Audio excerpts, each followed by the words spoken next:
This deen that we study, learn about and practice has reached us through immense sacrifices.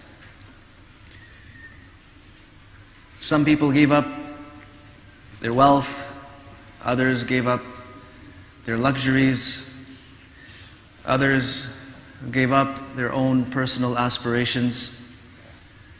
Much sacrifice was made, and that sacrifice was shared by all members of society in the time of the Prophet ﷺ. The men were playing their part, the women were playing theirs, and the youngsters were playing their part.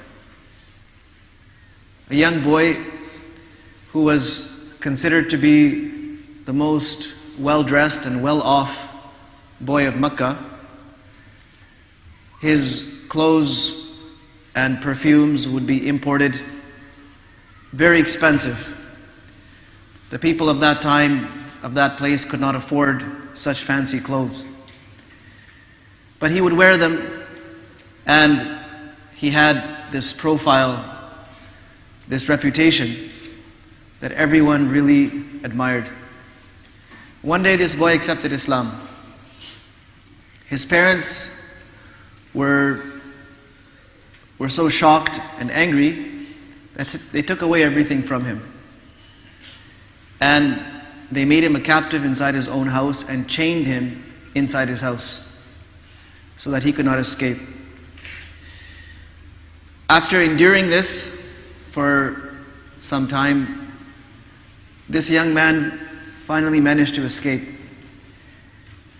And this was towards the end of the period of Makkah, a couple of years before the Prophet ﷺ migrated. At this time, in the season of Hajj, people were coming from Medina, and the first year a few people came, they met the Prophet ﷺ up in the mountains of Mina and accepted Islam. And the year after that, another group of some 70, 72 people came and again met the Prophet ﷺ in the mountains of Mina, accepted Islam, pledged allegiance to him. These people requested that the Prophet ﷺ send someone to Medina who can teach them deen and who can do the work of deen, spread Islam. Of all the companions that the Prophet ﷺ had and could have sent, he chose that young boy. The young boy who was raised in the lap of luxury with all kinds of amenities and facilities and enjoyable things. And this boy's name was Mus'ab ibn Umayr. The Prophet ﷺ sent him, and he did not have a home in Medina. He would sleep in people's gardens. And during the day, he would teach those people who had accepted Islam about Islam, teach them how to read the Quran. In fact, at that young age, he became known as Al-Muqri, the one who teaches everyone the Quran. And those who had not yet accepted Islam, he would go and invite them. So because of him, the chieftains and the influential people of Medina accepted Islam. He worked like this in Medina for one whole year before the Prophet ﷺ himself migrated. By the time the Prophet ﷺ had migrated, through the efforts of this young boy, Mus'ab ibn Umayr, some 1,000 people had accepted Islam. These 1,000 people became the foundation for that group that we refer to as the Ansar of Medina, the helpers of Medina.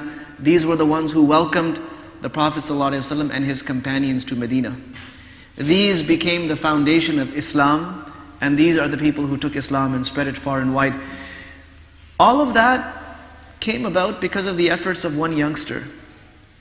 And this youngster continued to progress in his deen. He had very high esteem. But he had given up everything. He had given up all his luxuries and all his enjoyments and all his wealth. A couple of years later, after the migration at the Battle of Uhud, this young boy, this same boy, was selected by the Prophet ﷺ to be the flag bearer of the Muslim army at the Battle of Uhud.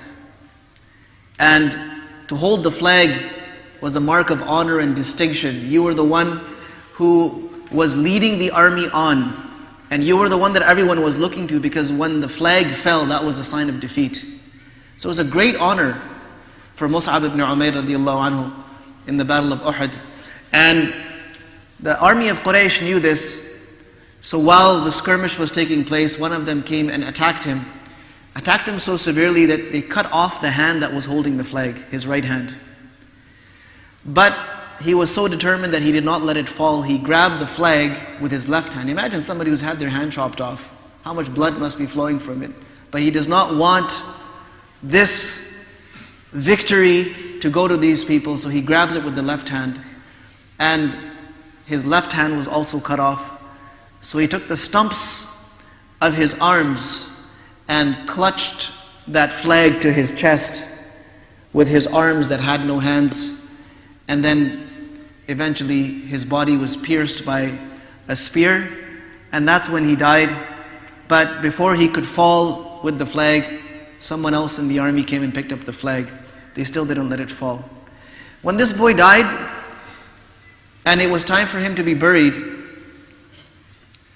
he had just one sheet of clothing, which wasn't enough to cover his whole body. The companions came to the Prophet ﷺ and said, "O Prophet of Allah, his sheet that he owns is not enough. When we cover his head, his feet are exposed. When we cover his feet, his face is exposed. What should we do?" The Prophet ﷺ told them that cover his face with the sheet and put leaves over his feet and bury him this way. And today, this young man, Mus'ab ibn Umayr radiallahu anhu, is there in the same enclosure where the shuhada, the martyrs of Uhud, are buried. Very close to the grave of Hamza radiallahu anhu is the grave of Mus'ab ibn Umayr radiallahu anhu. Anyone who goes to visit the shuhada of Uhud also visits Mus'ab ibn Umayr. Imagine what it would have taken for a young man coming from that background to give up everything and become one of the most influential people in Islamic history, because he is the one who effectively laid the foundation of Islam in Medina. All of us are indebted to him. All the people who learn the Quran until Yawm al-Qiyamah are indebted to Mus'ab ibn Umayr. And all of those people who have Islam and are gifted with this are also indebted to Mus'ab ibn Umayr. May Allah subhanahu wa ta'ala also accept us for the service of his deen, for the spreading of his deen and the knowledge of his deen. Wa sallallahu wa sallama wa baraka ala nabina Muhammad wa ala alihi wa ashabihi.